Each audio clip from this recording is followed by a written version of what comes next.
ဟီခါတယောက်နေရာဒီပိတ်ရမှာဂင်းစော့နေဟီနောက်ဆဲစီကနေမက်ဆေ့ချ်တွေပွင့်လာပါတယ်အဲ့ဒါကတော့နေရာဒီပိတ်ရမှာလုပ်ငန်းအကြောင်းတွေပို့လာဖြစ်ပါတယ်နောက်တော့ဟီခါညီမလေးကလည်းသူစာကြိုးစားတဲ့အတွက်စူးချမ်းအနေနဲ့အကုန်နဲ့လူခေးသွားချင်တယ်လို့ပြောတာပါတယ်နောက်တော့ဟီနောက်ဆဲတို့တွေ့ရခါအကုန်လုံးလည်းရောက်လာခါဒီလိုနဲ့ပဲဟီခါလည်းခီးမသွားချင်တယ်လိုက်သွားလိုက်ရပါတယ်နောက်တော့ဟိုင်းမာတို့အဖွဲ့လည်းရောက်လာခါဒီလိုနဲ့ဟီနောက်ဆဲလည်းအကုန်လုံးကိုဒီတလအတွင်းလောအားပေးနေတဲ့လက်စိတ်ချင်းပြီးနေရာဒီပိတ်ရမှာအထူးဝန်ထမ်းအဖြစ်လုပ်ပေးရမယ်လို့ပြောလာပါတယ်ကလေးတွေကိုမိတ်ဆက်ပေးရင်ဟမ်မာကတော့တခုခုလိုတာရှိရင်အချိန်မေးပြောရတယ်လို့ပြောလိုက်ပါတယ်ဒီလိုနဲ့လေးလာခီးစင်အတွက်သူ့နေရာသူတောင်းဝင်ယူနေကြရင်ယူကီနိုနဲ့ဟီခါကတော့ကလေးတယောက်ကိုဒီထားမိနေပါတယ်စတန်သုံးတဲ့သူတွေကစတန်သုံးတဲ့သူတွေကိုမြင်နိုင်တယ်လို့မျိုးပဲအထီးကျတဲ့သူတွေကလည်းအထီးကျနေတဲ့သူတွေကိုမြင်နိုင်တာပဲလို့ဟီခါလည်းတွေးနေပါတယ်ကိုစီတောင်းဝင်လုံးရင်ခုနကကမာလေးတွေထွက်လာကသူ့ရဲ့မိကတော့တဲဆုနာပါနောက်ခက်မှာတော့အကုန်လုံးစားတတ်ဖို့အတွက်ဟင်းချက်နေကြပြီးဟင်းချက်ရင်စကားလေးတွေပြောဖြစ်နေပါတယ်အားလုံးဟင်းတွေကိုပြောချင်တာချက်နေပေမဲ့လည်းမပြောတဲ့သူကတော့တဲဆုနာပါဒီလိုနဲ့ကမာလေးတွေထွက်လာရင်ဟီခါတို့နှစ်ယောက်နဲ့စကားပြောဖြစ်သွားပါတယ်တကယ်ကိုငတုံးတွေပဲအေးဒီကောင်ပေါ်မှာလူတိုင်းကတော့အဲ့လိုပဲနင်းနဲ့အဲ့လူတိုင်းထဲကပဲမဟုတ်ဘူးလားတော့စကားပြောကောင်းရင်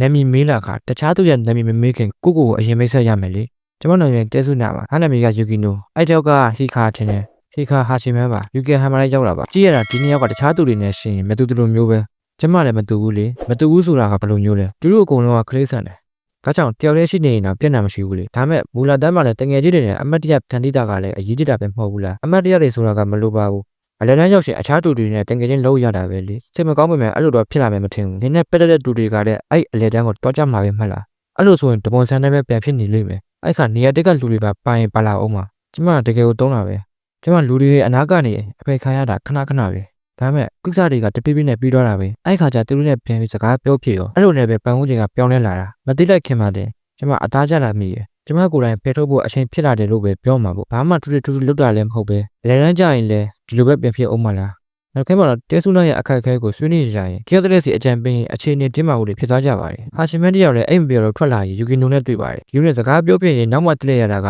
ဟာယမာနဲ့ယူကီနိုတို့ကမူလာတန်းကျောင်းမှာအတူတူတက်ခဲ့တာဖြစ်ပြီးယူကီနိုမိဘတွေနဲ့ဟာယမာမိဘတွေကအတိတွေပါဒီလိုနဲ့ယူကီနိုနဲ့ပြန်လာပြီးနောက်တစ်ပိုင်းမှာပြန်နေကြအောင်အားလုံးပဲဘိုင်